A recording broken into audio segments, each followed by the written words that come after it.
Hello guys, welcome back to channel Bhakta Kannappa teaser review Telugu అనమాట. Teaser అయితే exactly చాలా బాగుందని చెప్పుకోవచ్చు. అంటే నాకు ఈ టీజర్ చూసాక నా ఫీలింగ్ ఏంటంటే, నా ఒపీనియన్, అసలు ఇది మన తెలుగు సినిమా అయితే అనిపించలేదు.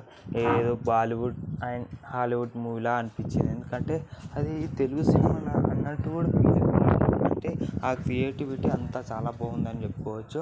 ఆ సినిమాటోగ్రఫీ, ప్రొడక్షన్ వెల్స్, ఇక్కడ కూడా బడ్జెట్ విషయంలో అయితే ఇక్కడ కూడా తగ్గలేదు అనిపిస్తుంది. మనం మంచి విషయం అయితే ఈసారి ఫుల్ హిట్ కొట్టేలా ఉన్నాడనమాట.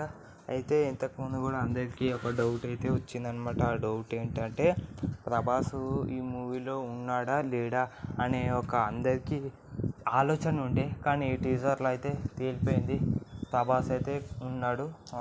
మీరు లుక్స్ అయితే చూస్తారు అనుకుంటా, ప్రభాస్ అయితే ఉన్నాడు అనమాట. అంటే శివుడి క్యారెక్టర్లో అయితే అక్షయ్ అయితే ఉన్నాడు అనమాట, బాలీవుడ్ హీరో.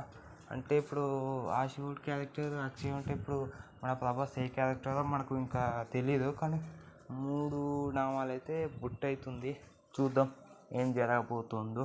కానీ శివయ్య అని మంచు విష్ణు గారు అయితే యాక్టింగ్గా తీశారని చెప్పుకోవచ్చు. అంటే ఆ బైసిప్స్, అంటే ఆ బాడీ జిమ్ కూడా ఈ సినిమా కోసం చాలా డెడికేషన్ పెట్టి చేస్తున్నారని చెప్పడం జరిగింది అనమాట. ఓకేనా, లైక్, షేర్, సబ్స్క్రైబ్.